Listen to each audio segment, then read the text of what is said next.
people like threaten physical violence at gigs. I remember doing a gig in Lurgan once, and this guy in the toilets grabbed me in the toilets. Seriously? Yeah. And I remember he still had his willy out and his dick was massive, right? This guy span round and I was like, what the fuck is that? And I remember thinking, I hope he only punches me, because if he hits me with that, it was like a batten. I was like, he'd break my jaw if he hit me with that dick. Here's the crack, here's the crack, here's the crack, here's the crack, here's the crack.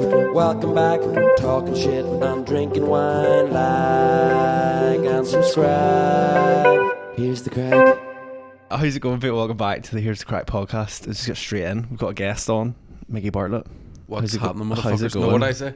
What's up, motherfuckers? Is that your line? Yeah, what's up, motherfuckers? Pretend to be gangster, but I'm just a cult chick. Straight off the bus from where were we at last night? In the Nerve Centre in Derry. Where was it? Derry last night. Derry, London, Derry. Sorry, just in case. Yeah, just in case anybody's there's any from the 90s. Yeah, we've got their messages before. It's fine. So yeah, I've been on tour all weekend. I've done 2 gigs and I'm exhausted. Really? Like, see, getting to bed past 11:30 in your mid-30s. Can't do it. No? Swear to God, man. Everything hurts. It hurts to blink.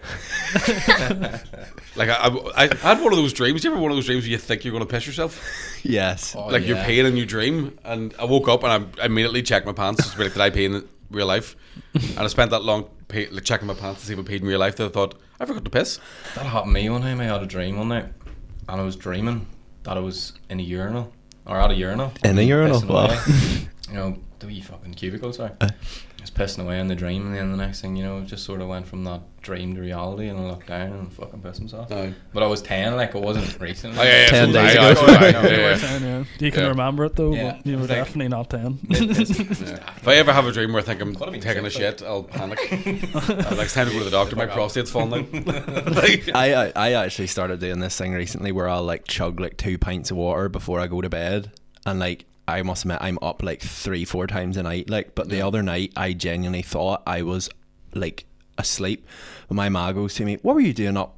It must have been like 1:45 or something, and she was up like doing something from like switching off the washing machine or something. She was like, you were in the bathroom for a really long time. And I was like, was I? And she was like, yeah, you were in the bathroom for like half an hour. And I was like, I cannot even remember.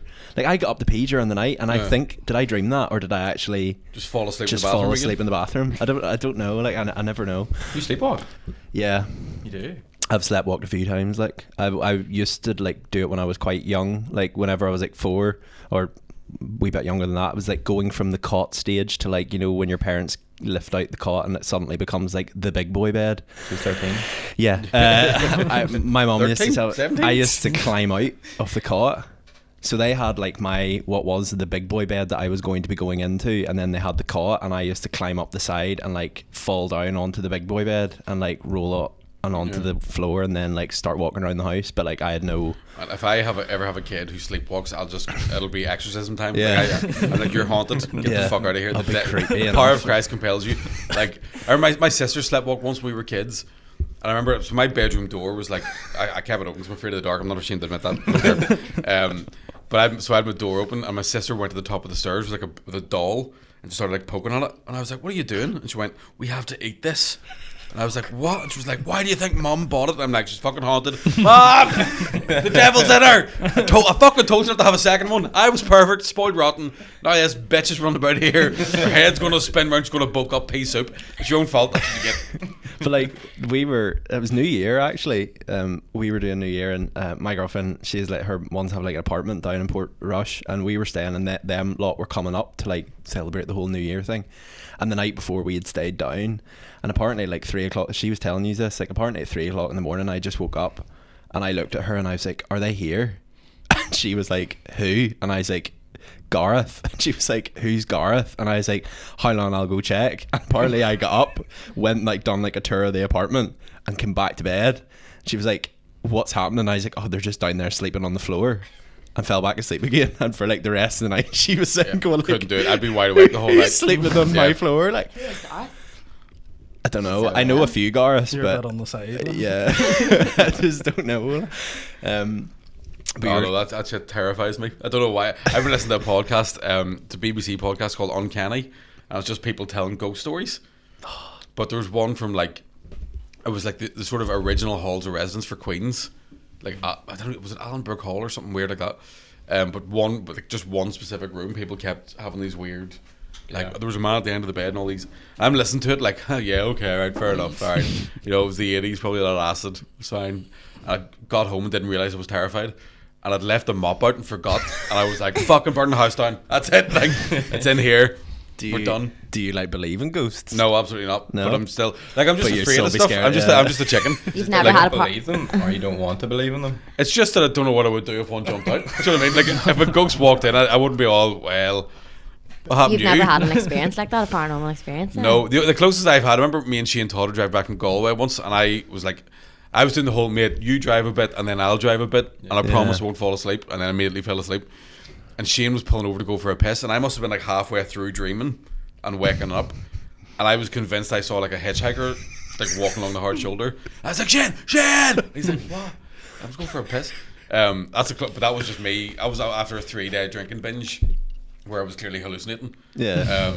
So I've never like, although like there's new times. I remember one time moving into a house, and do you know when you're not used to the noises the house makes? Yeah. And the fridge, I swear to God, the fridge was going, Michael. And I was like, oh.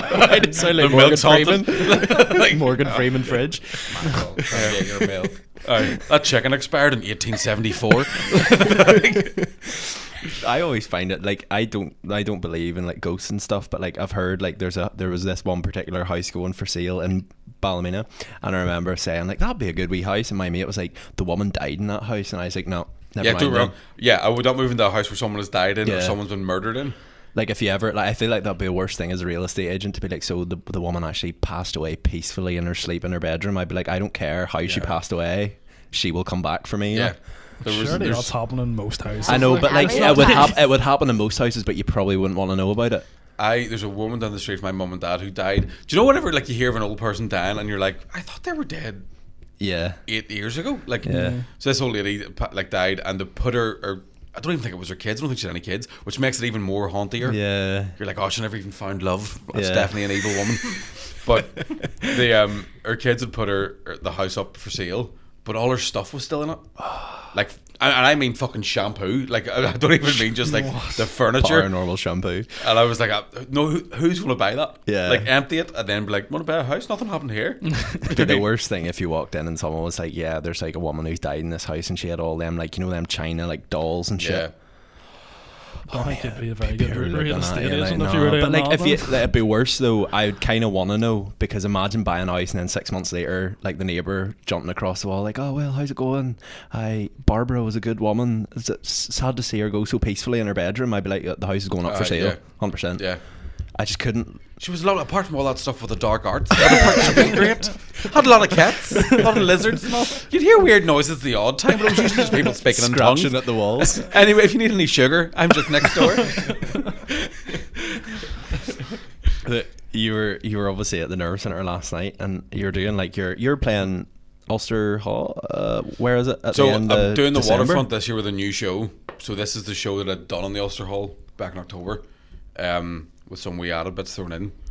So it's weird because it's the first time I've been doing those jokes in 5 months. Yeah. So I had the first show in Enniskillen on Friday night, and I was just standing backstage going, I haven't a fucking clue what I'm going to say. Oh my Like, god. couldn't remember anything. But it's good to be back out of the house, back on the road, and eating fucking sandwiches at 2 a.m. because you forgot to have your tea. Is it not pure daunting? Do you feel like you're back to like square one, and not in terms of like how like what you're like events and stuff you're doing, but like do you feel like you're back at square one in terms of like starting stand up again, like in front of like a crowd again, or does it feel No, like not you're just really. To picking be up honest, where it was you kind of left like, I think we'd done a couple of gigs. Whenever they relaxed the rules a wee bit, like they had Eat Out to Help Out and all that sort of stuff, the first thing we did was just put stand-up gigs on. Yeah. Because it was the one kind of, you couldn't have music and you couldn't have all these different types of live performance, but nobody said you couldn't have stand-up. So I'm not sure if we could have stand-up. Loophole. We were just like, let's just do it. And if the cops turn up, we run. we were like, we didn't know. Yeah. So it's been good. That the weird thing was that going back into lockdown, I wish I hadn't gigged at that time because I missed it more. But Yeah. going back out now, it just feels like it's just second nature. The only thing I'm noticing now is it feels a bit like people have gotten used to being back out, so now the crowds are harder again. Because initially when we were back doing gigs, everyone was so excited. Yeah. You could be like, you could say anything, and they're like, this isn't Zoom, this is great. And now they're like, hurry up, the fuck, Paddy Raff's on TV. Like, so it's been great. It's just great to be back. It's great to be just, making a wee bit of money, to be honest. Car needs fixed. And you were I seen a video of you going around the Ringer a few months ago. It was at that really weird stage where like places were open but not like allowed to be fun. Yeah, it was like you're allowed to come in, but the minute you have fun or stand up from your table, you're out. Were you dancing across? Yeah, so I'll tell this because the video doesn't really give you the full experience of what happened. So me and my girlfriend went to Belfast on a Sunday, I think, like in August time, and the whole plan was to go and do a load of shopping. And I was like, like half an hour into the shop, and I was like, do you want to go for it? I want to go for like a pint, because I hate Zara and what it does to people. So we went to a pub, and then I was like, do you want to just have another pint before we get the train? And then I was like, fuck it, last train's at 11, let's go on a pub crawl. So we ended up in a bar that I won't name for legal reasons, just in case, Heart Bar. And it was like so live music was back, so they had a musician behind like a screen, like he was on Blind Date or something. And it was like they had one bouncer, and God, it wasn't her fault, she was doing her job, but God love her. Do you know when you see somebody doing a job that, like, do you know when you see a traffic warden and you go, you fucking love this, don't you? Yeah. So we were all sitting, getting more and more pissed, and the music was class, and people were kind of dancing at their table a wee bit like that, and she just run over, no dancing, and you'd be like, I'm on my fucking seat, like I'm not. And at one point I caught her, a guy got up and was walking to the toilet, and she was nowhere near him, but as he walked to the toilet, he went like that, and she came straight, no dancing. So it wasn't about safety, it was just about someone had told her stop letting people dance, and she was like, I've seen Footloose, I know the crack. So then there hit a point where like everybody was pissed, and I was like dancing at my table, and then I sat down and some other guy stood up as she came to me, and it became like a whack-a-mole thing for this poor woman, right? And then I was drunk enough that I was like, the revolution starts tonight. I'm fucking dancing.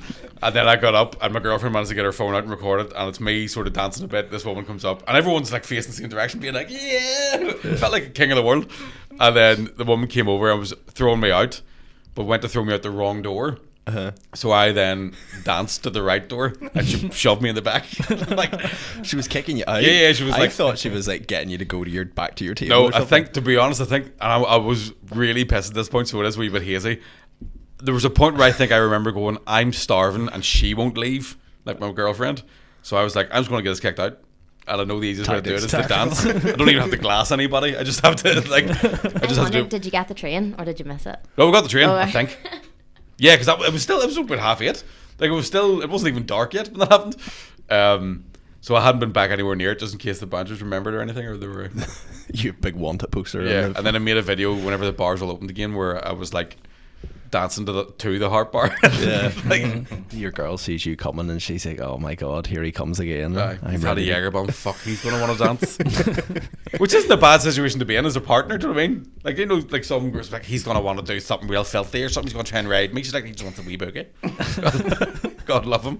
But like the simple things. How was like lockdown for like the likes of yourselves, like who literally make a living on venues, like people actually gathering? Yeah, absolutely shite. Like, because we went into lockdown technically a week before everybody else, because they closed bars and theatres the week before lockdown officially came in. Right. So I think I was doing a podcast with Keezy, and so 2020 was the first year that I'd had like everything set up. Like the whole year was booked. I was going to Australia twice, going to America, doing all these different things, and we started recording a podcast at 4:00, and at 5:00 everything got cancelled. Like, I had my phone on airplane mode, and by the end of the podcast I was like, I fucking just lost about 30 grand. So I wish about 4 but 100. Yeah, so then it was just like I did a couple of Zoom gigs, and they were horrible. How's that even like? Like, Jesus what is Christ. that? Was it like 50 people in the Zoom call? Yeah, so it was like the first one I had done, I didn't even really know how to work. No one knew how to work Zoom. No. So like nobody knew you could like cycle through the gallery and pick who you wanted to look at and stuff like that. And there was this, I don't want to be rude, but a big fat fucking morbidly obese Scottish woman with no teeth, right? And she's sitting right beside the camera, and she forgot her camera was on, and she was eating an Easter egg with no teeth in, right? So I was like in my man Dad's house, dressed from the waist up, like gym clothes and then pajama bottoms, kneeling down at the side of the bed with cushions, keeping my laptop up, just watching this woman going, just out chocolate slabbers and stuff.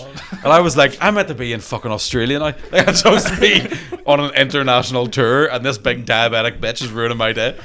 So like they were horrible. Do you And, even get like laughs though? Like, is there people with their mics muted and stuff? Yeah, well, that was the thing. So So firing and the laughing emojis. Yeah. yeah, that was the laughing me also. that was funny, haha. That one gig was weirdly good. The guy who'd set it up kind of knew what he was doing, so he'd set his garage up as like a comedy club. So he'd said to people, keep your mics on. It means you can, if you you can heckle a wee bit, and he was doing a bit of crowd. We're like, he was like, I see Gary's in the hot tub there, and like some guys like, fucking go fuck yourself, man. So he'd set it up that it could work, but it was just the idea of just sitting and like you maybe have 20 minutes worth of material on a piece of paper, and you get through it in 7. Because so much of it depends on people laughing and clapping and joining and whatever else. You're just like, fuck this.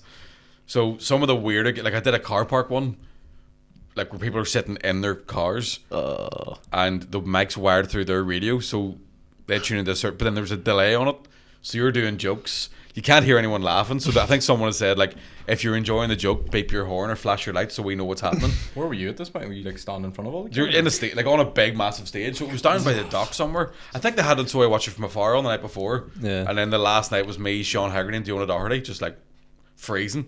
Yeah. Like, but you would go like, fucking DUP, bunch of wankers. I was like, babe, babe, babe, babe, babe. And I'm like, I don't know if this is people going, we agree, or if it's someone being like, I'm going to start this engine. Yeah. Towards you. And then at one point somebody's car like steamed up and he turned the engine on to like to demist the windows, and I was like, if he drives out of this, I'm never getting over it. Like imagine somebody driving out of a gig like the biggest fuck you ever. vehicle reversing. Brought the whole family down, fuck you. So some of those were horrible, and then like so at this point I'm like, any gig where you're in a room with people is 10 times better than anything that happened during lockdown. And then on top of that, me trying to keep myself entertained, I pretended to go mental on social media. So I was shaving my head, and like I did this thing where I shaved half my beard off to pretend I had a mate, and then I shaved half my head to pretend I have a friend, and then I like shaved one leg to pretend I had a girlfriend, and people were going, I don't think Mickey's well. And I was like, no, I'm fucking bored. Like I'm just trying to be funny exclusively on the internet. Yeah.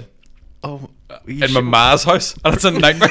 Like, whatever came into your head that you were to say, you know what I'm gonna do? Shave my leg. I was like, I've been probably just a hangover, to be honest. Because like, do you know at the start of the first lockdown when the weather was great, everyone was just pissed the whole time. Yeah. It was lovely. So I was just in my bedroom at my mum and dad's house, because basically for the 2 years prior to lockdown I'd been touring so much I just didn't need anywhere to live. Yeah. So it was like staying at my mum and dad's and just like changing my clothes and leaving. Yeah. So then to be in the house with them, I was like, this is fucking horrible. Yeah. Just in my childhood bedroom, like I had to do something. Like, Lighting them queen bed sheets and all. yeah, when I was, honest to God, piss stains on. Like, I knew I should have got up and had that dream.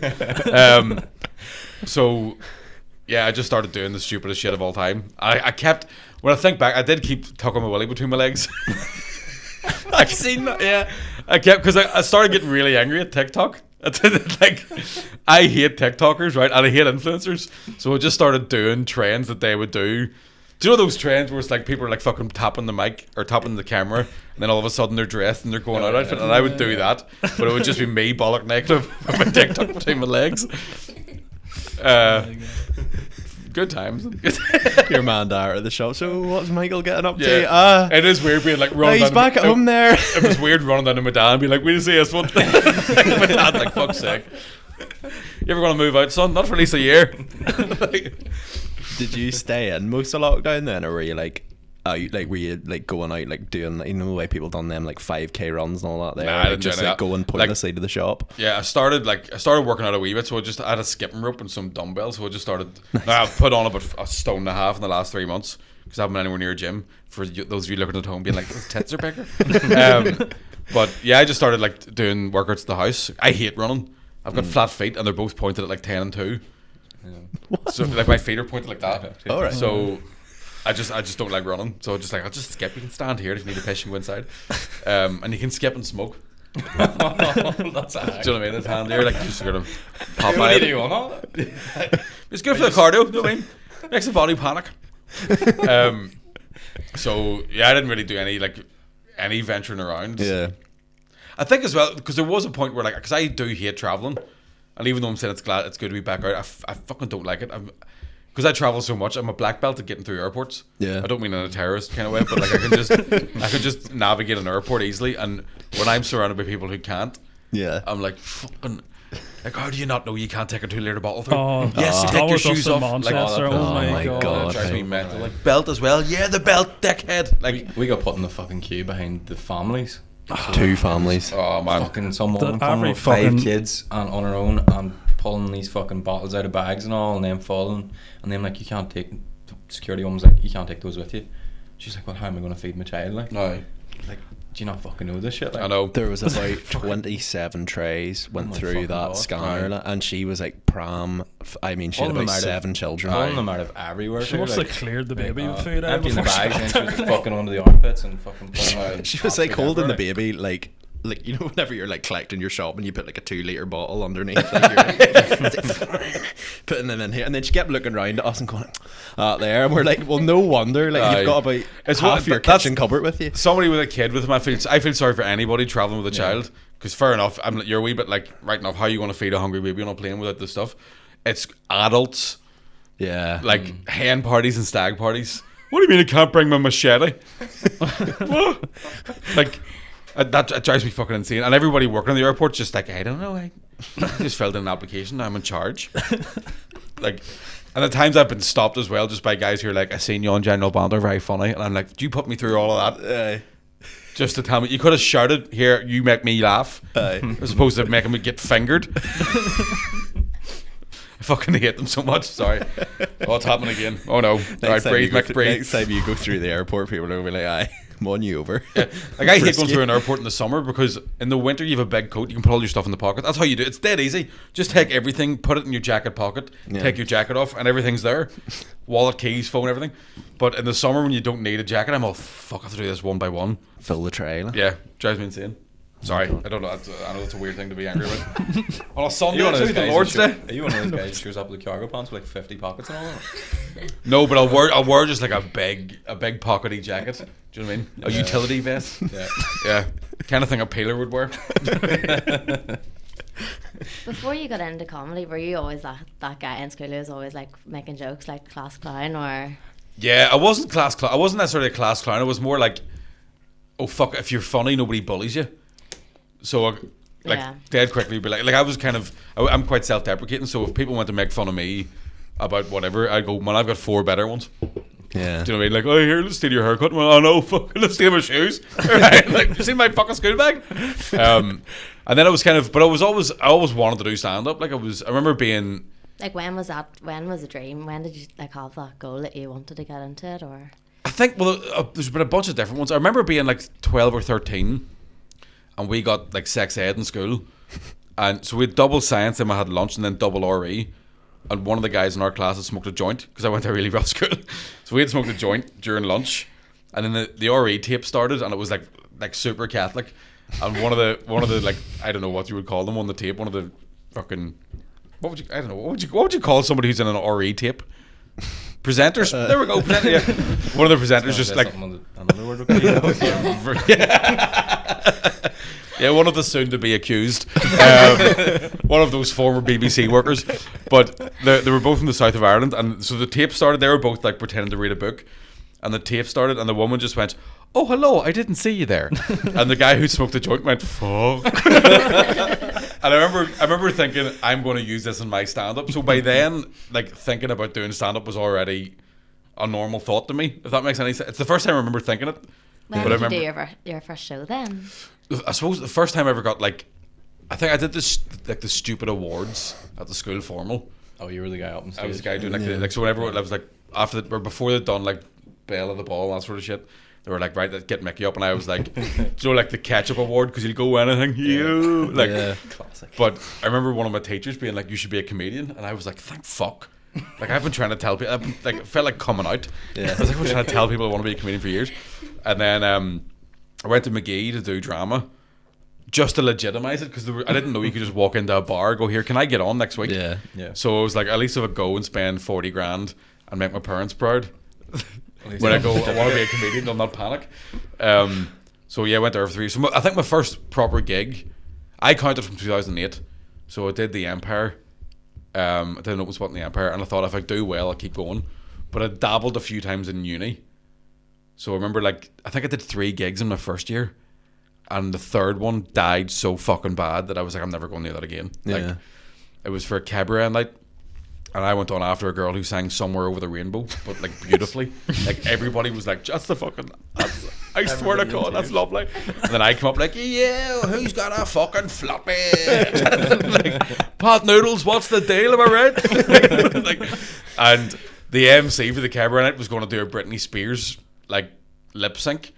And I was doing so bad. He had gone off and got changed in that red leather catsuit and a blonde wig. And I was that. He just came out and took the mic off me. Like, and he just, it wasn't even like he took it off and kept the show going. He just took it off me and stopped talking. And everybody was just staring at me. And I was like, I understand. I remember like walking out. All I could hear was my own footsteps and like the odd.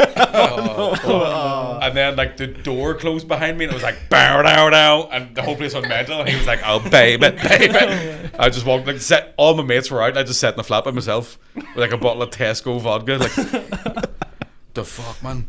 And then when I got to third year, everybody else I knew in my class, like, we need to knuckle down really hard. It's the final year and all that sort of stuff. And I was like, we've got 1 year left before we have to be adults. Yeah. So I'm going to double down and be even more of a pisshead.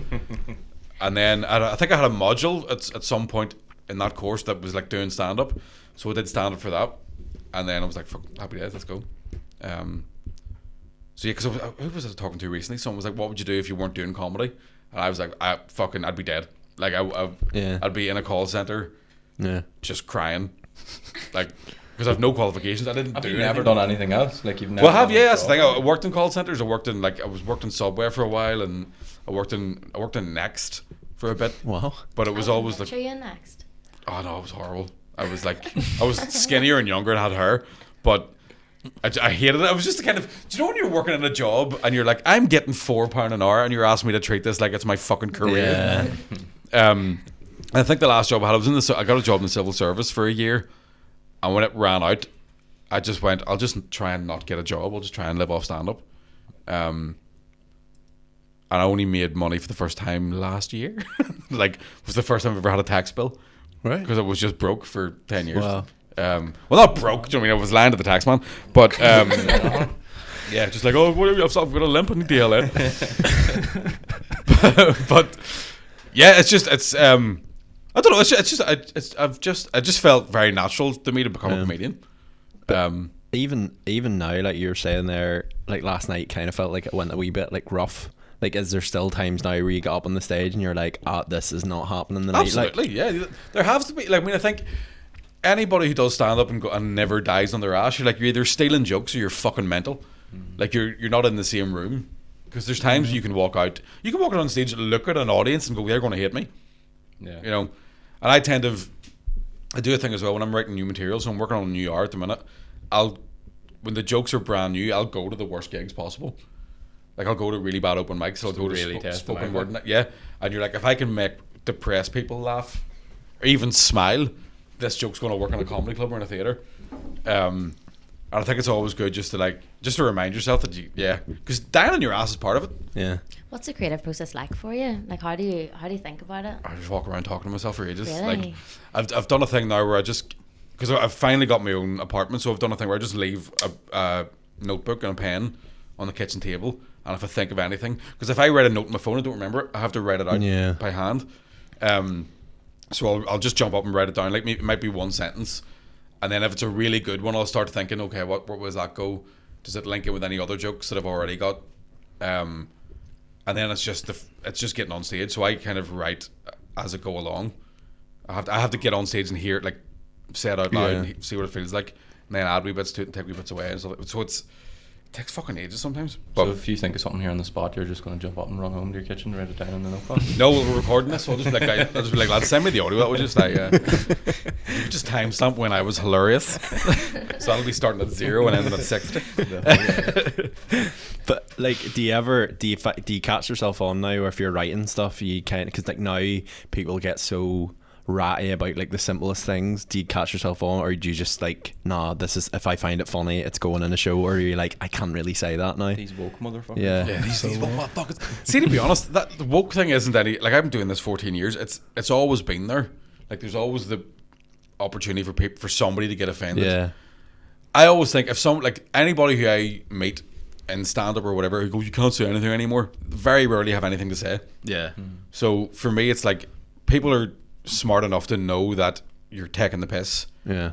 And you're not really being offensive. Now, I've said things where I look back on it and go, no, that genuinely was just I was just fucking rude. Yeah. But I've always thought about it because I don't want to go out and offend anybody. I don't want anyone to have a bad night. I want people to laugh. Yeah. But obviously, there's certain things in the news where you have to go, all right, well, this is a big enough topic to talk about. Yeah. So you just find a way of going. I've tried to do this thing where I'll start with something that sounds like it's going to be offensive and then end it really silly. Yeah. Yeah.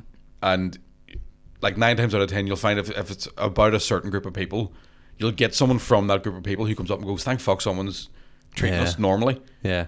Like I've had trans people come up and go, thank fuck someone's actually telling jokes about this. Yeah. Instead of either making fun of us. Because there's a difference between making fun of someone and joking about them, if you know what I mean. So yeah, I don't really worry about it. I think you'll always get someone who's like, I find that offensive, and you're like, well, you're fucking wrong. Yeah. Like because I've checked. I've checked with everybody, and you're the only person who found it offensive. And by the way,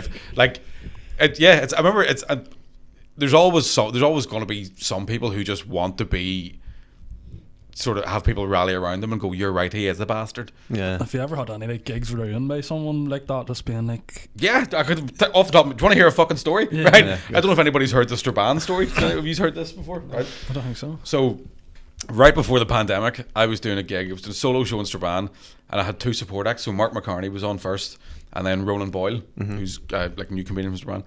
So Mark was on, smashes it. Ronan goes on, smashes it. We have a 15-minute break. I go on, best show of the tour, like an absolute belter. And when I came off, somebody was like, have you seen what's going on Facebook? So what happened was Mark McCartney had a line, and I don't want to. It's one of these things where I'm like, I feel like I have to take time to explain this so people don't get the wrong idea. Cut it out if it goes badly. Well, no, it's not even that. So he basically has a joke where he has this thing about an uncle. Have you ever seen McCartney stand up? No. So it's like a stream of consciousness from a culture, right? Right. So, oh dear. But it's fucking hilarious, Yeah. right? And he has a joke. He's this thing about his uncle, who's a made-up man, who was like quite a handy man to have around the house, but also a dick, right? Right. Okay. Who's like, I remember the time he invented a hot tub out of a spar bag and a wheelie bin, and he invented a sex doll out of a tub of butter, and do all these different things. And he's like, if I could only get him out of the habit of getting drunk in Stella and punching autistic people, he might be a good fella to have about, right? Now it's all made up and it's just nonsense, right? Yeah. So this woman in the audience just fucking got up and left, right? So has a son with autism, just got up, fucking stormed out of the room, gets on Facebook, she's like, I went to the comedy show tonight and I was fucking disgusted. Making fun of autistic people is not funny, it's a fucking disgrace. And I'm like, well, Mark didn't make fun of autistic people. Like that joke's not about autistic people. Yeah. That joke's about a made up imaginary arsehole. Yeah. So I'm like, and then under the comment, I'm reading the comments, and it was like, was it this fat cunt? And it was a picture of the tour poster. And then I started getting messages, right, of people being like, remember one guy was like, you fucking making fun of disabled Waynes now, are you, you piece of shit? And I was like, what the fuck is going on here? So it ended up like, I got a message then from a girl who'd been at the show in Derry the night before, and she was like, I had a problem when you said it last night, but now that you've really, really offended a woman in Staban, it's 2 nights, you should be fucking ashamed of yourself. And I was like, well, I didn't. Here's the crack. She left, and in her own like comment, I'm like, she left during the first act. I was the third one on. Yeah. So how did she hear me say fucking anything? Yeah. Never mind making fun of, and I made fun of fucking everybody. But I was like, how did she hear anything? And this girl in Derry was like, don't be fucking lying. I wasn't drunk last night. Straight away, I'm like, well, you were, because if you're defending yourself for being steaming, you were clearly pissed. And then it went on and went on and went on. And then it, like to the point where the next day, even though the girl had been proven wrong, because I wrote underneath her post, like, if you left during the first act, you didn't see me. Yeah. So Fact. And that's an actual fact. Yeah. Get CCTV footage to fucking prove it. And then there was a point where, like, the next day, comments started coming on my Facebook page, like not even the comedians one, the personal one. And I was like, you're doubling down, like, you've been proven wrong. So I'm texting Mark, and he's like, shall I do it now? And I was like, give her 2 more posts. And it was like, fucking fat cunt. And I'm like, now. And then Mark corrected her, and then all of a sudden it was like, stop slagging off my cousin. I'm like, who the fuck's your cousin? What's happening here? Nobody apologized to me. Like, do you know what I mean? There was no, I don't know, there was a point where, like, people were threatening violence. I talked to a guy about it recently, and he was like, we were talking about that in the bar that night. Like, you were about to get your fuck kicked in. Yeah. Like, So that was what, and then, Imagine that. but it turns out my mate who worked in the theatre messaged me, and he was like, man, she was off her face. Her mate left her. Like, her mate left her on the street, was like, I'm going back in because you're taking this, like, Aye. the other contacts. My mate's autistic. Yeah. And I remember thinking, even a guy with autism knows you're a dickhead. Like, I also did tell, no, this is where I did tell a bad joke about her. I was like, I don't even think her kid's I don't think her kid's autistic. I think he's just fed up with her. he's just ignoring her. And then I feel bad, but then I'm like, well, no, you started it. He's like, you tried to ruin my fucking career. And like, so yeah, things like that happen. And I've, it's just a wee long story, but it just, yeah, it happens. Have you ever been like proper worried, like, as anything else? Have you ever said anything, you're like, this could proper fucking sink me here? Like? Not about like, Not about autistic kids. yeah, not in terms of like getting cancelled, because like I've had people like threaten physical violence at gigs. Yeah. I remember doing a gig in Lurgan once, and this guy in the toilets grabbed me in the toilets. Seriously? Yeah. And I remember he still had his willy out and his dick was massive, right? So like it was like, I don't know if anybody's been watching Pam and Tommy Lee. Have you seen that new show about Pam Anderson? It's I've seen it. It's on fucking TikTok class. people reacting to, is it your boy Sebastian Stan or something? Yeah. Does he get So his Tommy Lee, I don't think it's actually his willy, but Tommy Lee has a notoriously prosthetic? massive penis. Yeah. Alright. So there's a bit where like he's talking to it and the penis is talking back. It's hilarious. But this guy had it like span round, and I like was like, what the fuck is that? And I remember thinking, I hope he only punches me, because if he hits me with that, it was like a batten. I was like, he'd break my jaw if he hit me with that dick. And he grabbed me by the jacket and he was like, if you ever make fun of my niece again, I'll fucking kill you. And I went, who's your niece? And he goes, she's not here, but that's not the fucking point. And I was like, it is? Like, how did I make fun of her if she's not even fucking here? Like, what did I say? Like, I can't like deal with hecklers through a crystal ball, you big freak. How come your foot fell off? That's not your leg. Like, so there's been times like that it's happened. I remember like I was doing a gig. Sean Hegarty booked this gig years ago, and it was during a karaoke afternoon during a World Cup. So 3 things where you go, we shouldn't do this. Yeah. And I was supposed to bring him on. I was supposed to do 10 minutes and bring him on. Excuse me. And the guy that was doing the karaoke competition couldn't hear because there was a woman singing. There was a woman singing through a hole in her throat, right? Do you know what that was like? Voice box thing. So, yeah, so she's like, crazy, I'm crazy for pain and so lonely. But it's really loud, and the guy's going, what's the name, big man? I'll bring you on. And I'm like, Micky Bartlett. He's going, what? And I'm like, fucking crazy. And I'm like, Micky Bartlett. He goes, no problem, fella. She gets off, and he goes, right, girls, got a special treat for you now. Going to do a wee special thing for you. You're please welcome to the stage, Ricky Martin. And all these women thought they'd won a competition, right? They were all like, oh my God, he's here, right? I got up, did the usual, yeah, what's up, motherfuckers? And a coin hit the wall. And I was like, I was supposed to do 10-15 minutes to warm the crowd up. I just went, Sean Hegarty. And Sean came on and started getting stuck into them. In fact, I tell you, like, Kieran Bartlett was on as well. So I got up, was like, Kieran Bartlett. Kieran got up and thought, I'll deal with him. Another coin, Sean Hegarty. Me and Kieran are already in the car, and we're getting chased out of this bar by a bunch of middle-aged menopausal women during a karaoke competition. I remember one of them being like, don't give up your day job. And I went, get a day job, like a badass. And I was like, drive. So that's happened a few times. Did a golf club one time where a guy was like, died on my whole, like, I died so bad in this golf club, everybody at the gig went into the next room and opened, you know those partition walls you get in the hotels and stuff? Yeah. Opened it. And so I could hear them talking about me. Like, they weren't even heckling me, they were just like, he's fucking shit. And a guy was going to hit me after that one as well. And I didn't do anything offensive. It was one of those things where, for some reason, with stand-up, if it's offensive, that's one issue. If it's shite, people are fuming. Yeah. Like, I reckon you could get on stage and just say the N-word constantly, and somebody would go, no, that was rude, you shouldn't have done that. But if you get up and try to be funny, and it doesn't work, they're like, fucking kill yourself. Like, I don't know why, it's always been like that. But go on ahead. You were saying before about like about your boy having to stop, like having to stop a gig. Get us having to stop a gig. Does that happen often? Like where you have to you have to get out here. Like yeah, like I mean that's something that since a lot more people have started taking cocaine, comedians around the world have noticed it's getting a bit tougher. Because that's the worst thing to do is go, do you want to take a gram of coke and then not talk for an hour? Do you know what I mean? It's a bad idea. Go dancing. So you do like sometimes you do have to just stop the whole thing and be like, do you understand? We can all hear you. Yeah. Because there's like being heckled's fine because at least that person's paying attention. but somebody just talking over it, you're like, the fuck are you doing? Why'd you come? Yeah. It's 20 quid a ticket, and you're ruining everybody's night. Yeah. So, and I'm kind of like, I've hit that point now where I have no problem just being like, do you want to just leave? Yeah. Yeah. Like, the Edinburgh Fringe is another one where people turn up and they've never heard of you, so they're just turning up to see what it is. Yeah. And there's a stag do, and they're like, mate, after this we're going to go get chips and we're going to go fucking, and you're like, boys, leave. Right. Like, trying to talk about my willy. Trying to do art. You've done like TV shows and stuff. Like, is that any, like, do you get pure warnings before you go on? Like, here, don't. You don't really get warnings. What happens is you go to watch it 6 months later and none of your jokes are in it. Do you know what I mean? They just edit it out. Really? Yeah. Well, it depends on like the show. So, like the likes of the Blame Game for BBC Northern Ireland, that's recorded on a Wednesday and it goes out on a Friday night. So they don't have an awful lot of time to pick it apart. Aye. But other shows I've done where it's like maybe 6 months later, you'll leave a studio being like, I was really funny there. That was fucking, that was great. And then you watch it on TV and you're like, this is not shit. here. Like there's no jokes in it. Yeah. And again, then that's when you go on Twitter and people are like, fucking kill yourself, Aye. you unfunny piece of shit. Aye.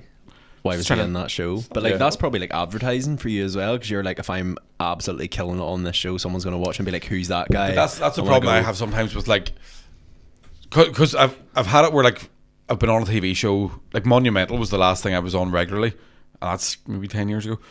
So I started touring off the back of that, and what happened was you would get people from BBC like a BBC Northern Ireland audience would turn up to see you, and expecting to see BBC Northern Ireland type content, and I'm quite dirty, as you can probably guess by all the swearing and stuff. So what I found was you would get people turning up who were like, this is not what I wanted to see. Yeah. So I think that's one of the good things about podcasting. You know, I get an audience who know that you're going to be a wee bit close to the bone, and Yeah. they're not going to be annoyed about it. Because that's always my biggest fear, is doing like a TV show and people being like, I love, like Tommy Tiernan. I remember there was a story that somebody phoned the police on him in the Ulster Hall a couple of years ago because they loved Dairy Girls but didn't understand they were going to see fucking Tommy Tiernan. So because he's the dad in it, they were like, oh, he's great, I've seen that wee show, he's fantastic. They expect I know. you to go see the character. I hate when like Tommy Tiernan, because he's so good at stand up, when you're like talking to people and you're like, okay, you know Tommy Tiernan, and you're like, no, and then you have to be like, do you know the Boy to the Dairy Girls? And they're like, yeah. And you're like, do you not realise he's like insane comedian for years? Like, phenomenal. Like, he's one of those, like, Tommy Tiernan's one of those comedians, or it's not one of those comedians, this is just true. When you meet him off stage, he looks like quite a small person. yeah. Like quite a slight, timid guy. I swear to God, I watched that man grow 2 feet before he walked on stage one night. Like, I swear, like, paranormal, back to that. Like, I honest to God, it was like he went do like, and I was like, you're brilliant. Like, I love you. Like, you said you were like meant to go to Australia and stuff. Like, how does that, I suppose over in Australia you get a lot of like Irish people over there who've like flit over there to work and stuff.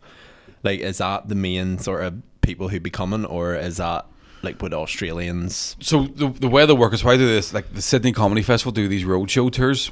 So you basically go out and you gig all over Sydney, you gig like all over New South Wales for about a month, and then you do like a solo show at the end.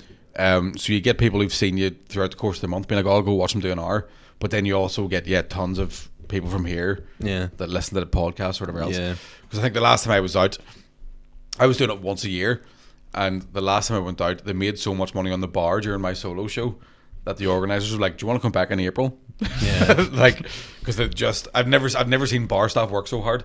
Because especially like when people from Ireland go to Australia, they're working like fuck and then drinking like mad. And you just see all these bar staffs in the comedy club being like, you fucking Irish can't have a pint, man. So that you get a bit of that, but then you get like, they'll bring their Australian mates, and you get people from all over the world coming to them. So you can't be walking about, you can't do the kind of like, Arlene Foster, what a haircut. Northern Ireland comedy, like. Yeah. That's out pretty early. But like you started your own, well, the podcast that you do, I think we had said this, it's not like a conspiracy podcast, just similar to sort of this, like sort of news and chatting. Yeah, so there's like, well, we actually do like almost 3 different podcasts now.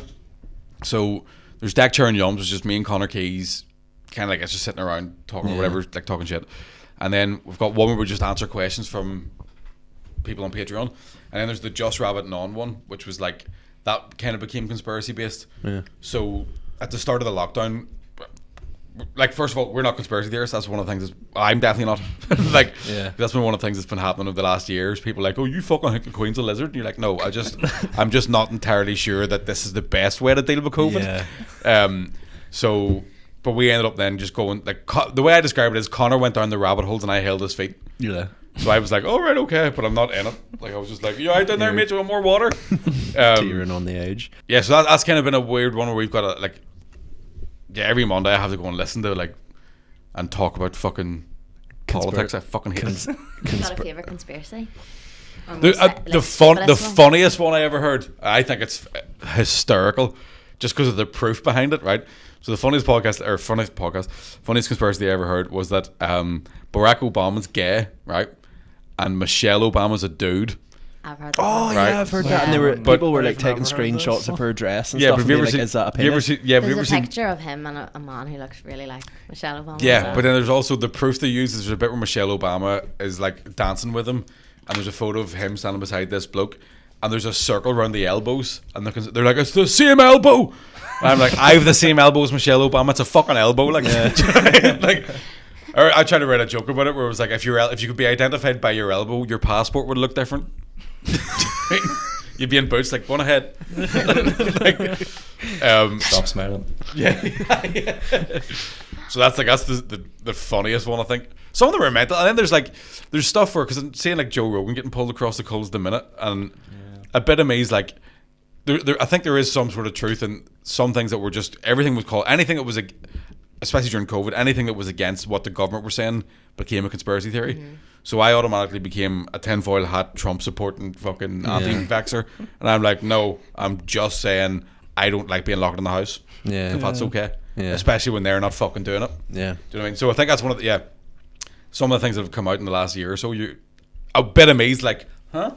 Yeah. Anybody want to apologize to my high horse? Yeah, especially now with the whole Boris thing with them throwing the parties and stuff, and then it's like so many people got like fined for just. I got fined. Yeah. I got fined. I was doing a thing where, because it was mum and dad's house, gigs had come back a wee bit, and I started just going to a hotel once every couple of weeks to write jokes. So I would go to this. It was like a COVID safe hotel. So you checked in on your phone, used your phone to get into the room. You didn't talk to anybody. But I would go and like bring 2 bottles of wine, and I'd write jokes for a couple of hours, and then I'd like have a wee drink of wine. And the cops came to the door, and they were like, "Are you supposed to be here?" And I was like, "I think so. I mean, I paid for it." Like, now fair play to the cops, they were just doing what they were told to do, but they were like, the hotel's reserved for like people who need it. And I was like, "Well, what do you mean?" He's like, "Well, homeless people and da da da." And I was like, "No offense, if a homeless guy had 98 quid to spend on this room tonight, I reckon he's doing all right." And good days left. Yeah, and so they were like, "So why are you here?" And I was like, "I'm a comedian." And I honestly thought they would go, "You borrow the blenders, mate." Like I was like, "Oh, no, nah, nothing." I was like, "I'm just here." What do you call that? What's your name in the bar? Oh, my clitoris. Yeah, no, art. But the cops, like, they were like, "We're going to have to go." Well, they just left at around 8 o'clock or something, and they came back at midnight. And by this stage, I was pissed, like purple teeth, hammer drunk. And wine drunk as well. Yeah, like proper like woo, like, and they came back and they're like, "Listen, we've been talking to our sergeant or whatever, and unfortunately we've deemed that your reason for being here isn't legit." And they're like, "So you're going to have to pack up your stuff, and we're going to fine you 200 quid, and you're going to have to leave the hotel." What? And I was like, but I'm drunk now, so I can't get home. There's no trains, and also if I have to leave this hotel, that means I'm homeless. And he was like, "Suppose so I qualify for staying here." And the cop went, "Fuck." Like, so I still paid the fine because I didn't want to get in trouble. But it was like there were certain things like that happened. Yeah. And then you're like, the Tories weren't even. Yeah. Like, and that's one that gets me is like, and I'll probably get sued now. But like when Robin Swan, the entire way through the pandemic, to me, Robin Swan was going, the reason this is getting worse is because people are breaking the rules. Yeah. All these people having parties, and so we all turned on each other. People were phoning cops on their neighbours. Yeah. And the whole time the government wasn't doing it. And for me, as someone who's looked into conspiracy theories, when I hear people going, "Can you believe they didn't abide by the rules?" I'm like, absolutely. Yeah. What did you think they were doing? Oh no. And then I double down and go, if COVID was that bad, they'd be in a bunker. Yeah. Because they don't give a fuck about us. Like, do you know what I mean? We were actually, I think we had a conversation about that not too long ago when the whole like when they were trying to like still impose restrictions on people, but then the whole thing came out about them having like the parties and stuff. I was like, they're the people who know the facts, like, yeah. So like if they know the facts and they're still partying, Well, even way back at the start, I remember there was a woman. I can't remember what her official job title was, but she was like the chief medical officer for Scotland or the whatever her job title was, and she went to her holiday home and got caught doing it on the sector. And again, that was the first that we were like, well, if she's literally looking in the fucking face of COVID, and is like, I'm just going to go up to my holiday home and come back, and she'd isolated and did all that sort of stuff. But even then, you're going, if she thought it was that bad, she wouldn't do that. So, I mean, not to say it's not bad, because again, I've just found it to be such a divisive topic. If you try to go with it isn't that bad, people go, it's the worst disease in the world. You're like, it's not Ebola. You know what I mean? If it was Ebola, I'd be like, fucking don't leave the house because you shit your eyeballs out.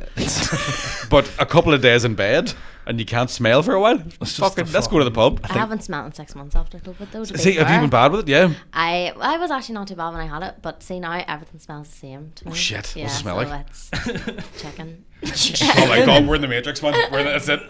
I've told you this before. You never said it. I did. Like everything smells like chicken. Somebody fart quick. I need to play a game here. I swear, everything. So I like never can sit too close to anybody because everything, like my own perfume, smells like chicken. Fucking It's hell. actually very distressing sometimes because I think I smell like a chicken. These are the questions you need to answer. What does chicken smell like? It just, chicken? I don't know. It's chicken smells like chicken? One day I. Oh yeah, what does chicken smell like? Yeah, that's a good point. One day I just started to smell really bad. Everything started smelling really bad to me, and I just thought it was like something in the air. So I kept telling everybody, like, "Can you shower more? Like, what is this?" Right. And then I You were that girl. realized, yeah, I was like, people needed to shower more, keep the hygiene up, you know. And then I realized it was my smell. That's crazy. Yeah. How do you know if you're going to get it back? I don't know. I have to smell like all these different smells. I do smell therapy. It's called Smell therapy. Yeah. Seriously, yeah. I swear to God, yeah. Jesus. Yeah. Because I had it there about maybe 3 weeks or a month ago, but I'm guessing I had the Omicron because I had worse symptoms with a cold. Yeah. Than I had with was COVID. fine too, and then now I have just no smell. Now, the one thing I said when I had it, I was like, I've never been so fucking exhausted in my, like, the fatigue level of it. Yeah. And then I kept thinking, when's this going to really kick in? Yeah. And a bit of me was like, I can't wait to lose my sense of smell or taste because I don't know what it feels like. Yeah. But now that I've heard that, I'm like, Yeah, fuck I that, know you yeah. Feel left out of the club, like. If you had one thing that you'd want everything to smell like, what would it be? Chicken, in fairness. No, I suppose you get sick of it after a while, don't you? Yeah, it is disgusting. I think lavender's a solid one.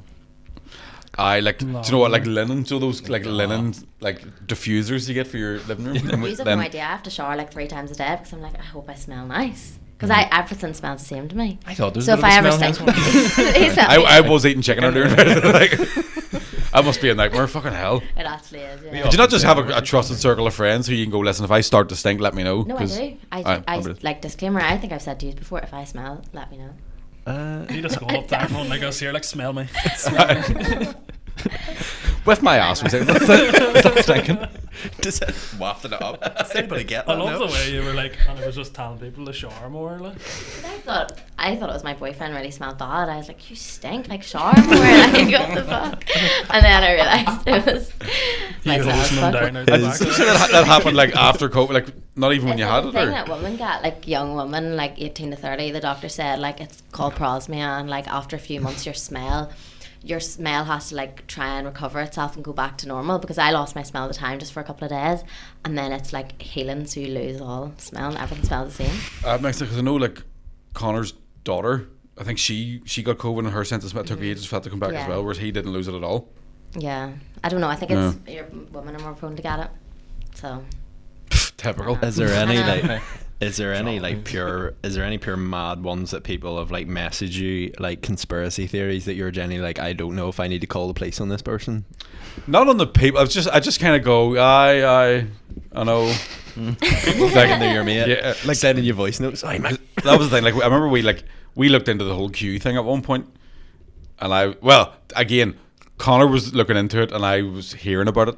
Because I think we kind of hit a point in the podcast where I was like, this doesn't sound like much crack, and we were both talking about it. Yeah. So I was like, it was also because I'm lazy. I was like, what about we do a thing where I don't look into it as much, and you tell me. Yeah. So I can be like, fuck off, or bullshit, whatever. But I remember seeing like one guy. My dad went to like not an anti-lockdown thing. He went to like a march, or like not a march. I don't know what it is. Like I don't know what it was. Something in City Hall. It was one of those like, but it was supposed to be in Botanic, and then it got moved to Protest type Corn one, Market, yeah. like a protest. I don't know words today. And he wasn't at it protesting. He was just like, I just want to fucking see what the crack is. Yeah. And I was going to the pub that day with my mates, so he was like, I'll go up, gives me like, be all, fuck me, here it is, and I meet you in the bar. And this dude came run along, like, and he looked like a time traveler because he was dressed like from the Troubles, but he was in his 60s, doing leather jacket, fleurs, and wee runners. Like, I'm telling you, Hillary Clinton's dead, and I'm like, fuck. And I remember standing there thinking, I've read the same Twitter thread he's read. Yeah. Like, so I don't think he doesn't know he's mental. God bless him. My word. I couldn't imagine being. We were out there last weekend, and there were the protests and stuff going on outside City Hall, and I was like, I don't even know. Like, I'd love to go up and just look to see, because I've seen so many videos and stuff. Like, there was that one of the nurse saying she got the email about like that nurses were getting paid to like lie in beds or something, like to pretend that it was a lot worse than what it actually was. I know there's like, I've talked to a couple of doctors and nurses here, like they're just like it's not that bad, but then I think the NHS is so overwhelmed anyway that maybe COVID wasn't like as big an issue as the papers are making out. But then I've talked to other people who work in the hospitals, and they're like, it's insane.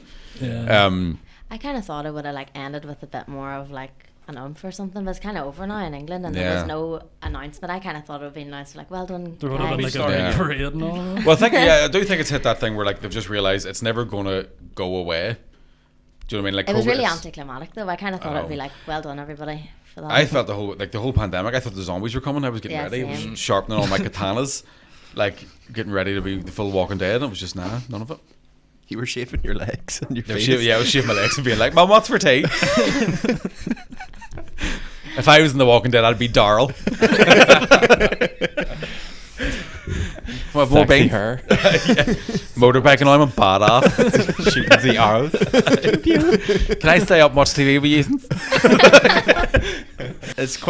It's one of them things where when you say like you move back in with your mum and dad, the people not kind of go like, I think it's a good thing you just say it, like then there's a genuine reason, but there are people not just like, why did you move back into your mum? No, the amount of people that I know that were like, mate, stay where you are, no bills, fuck, I'd love to be back in my man and dad's house, and I'm like, moving to my man and dad's house now. Yeah, because my mum was OCD and my dad's a borderline flat earther. It's not good crap. Like, are you still there now? No, I've got an apartment now. Oh, okay.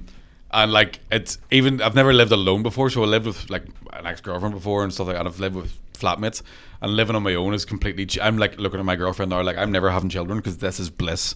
Yeah, like, it's fucking classy. Like, as soon as you leave, I go like this.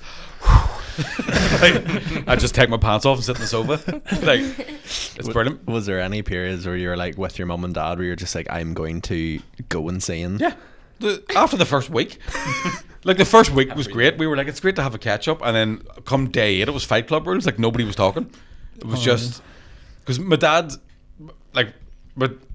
He's a bit of a pisshead, so we were like happy enough to sit in the garden and drink when the weather was good. My mum doesn't like drinking, so she's like, you try fucking drinking again. And then it just became these constant arguments, and then because my mum was a wee bit OCD, I'd be getting told off for stuff like a teenager, and I'm like, I'm a balding 33-year-old man. Yeah. Like, I have high cholesterol. Yeah. You're fucking telling me off for leaving a spoon on the sink. She's just like, just go to your fucking room. Yeah, I'm like, I hate this house. Nobody understands me. Put on Nirvana. Like, I'm going to listen to Eminem now, and you can't do anything about it. Like, by the way, Mum, yes, I have had sex. Okay. Once. Then you're out like 5 days later. Can you wash the bed sheets for me? Yeah, exactly. I have a sore head, Mummy. Can I sleep beside you? I had a bad dream. Come on in, son. I think we'll wrap that up there because just gone an hour and that camera's about to absolutely die as usual. Thank you very much for coming on. Thanks for having us.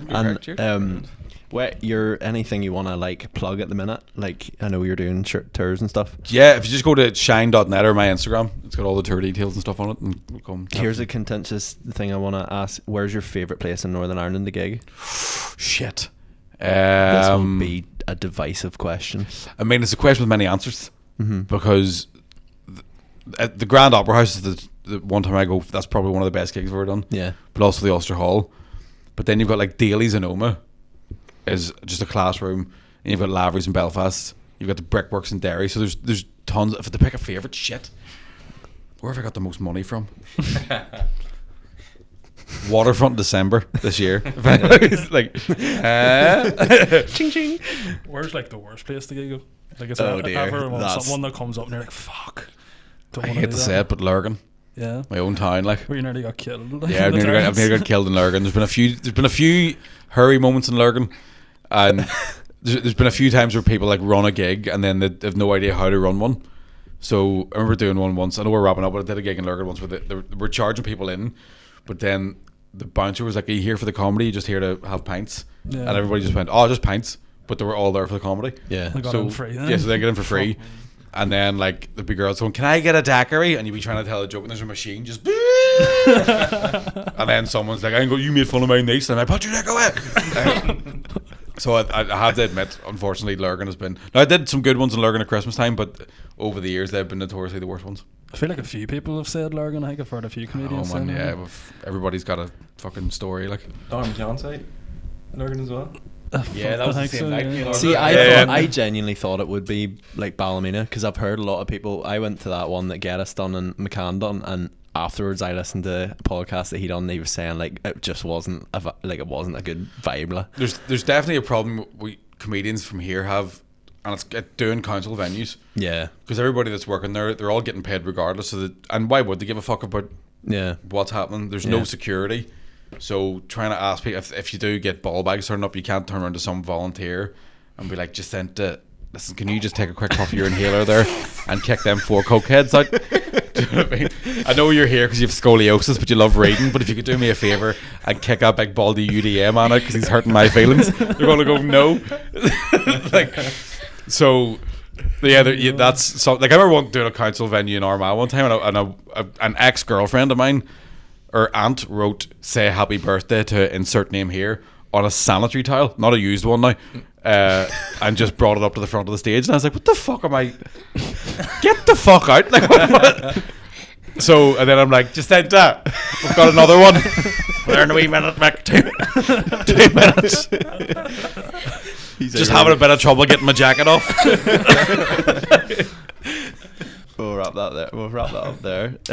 Yeah, what your podcast, Deck Chair and Yums? Deck Chair and Yums, yeah. What you do 3? Holy moly! Yeah, so there's Deck Chair and Yums, and then on if you just go to our Patreon and pay a $5, you get to hear the conspiracy theories. There you go. So £5 entry. Aye. No bother. Right. Thank you very much for coming on. Cheers, thanks for having me.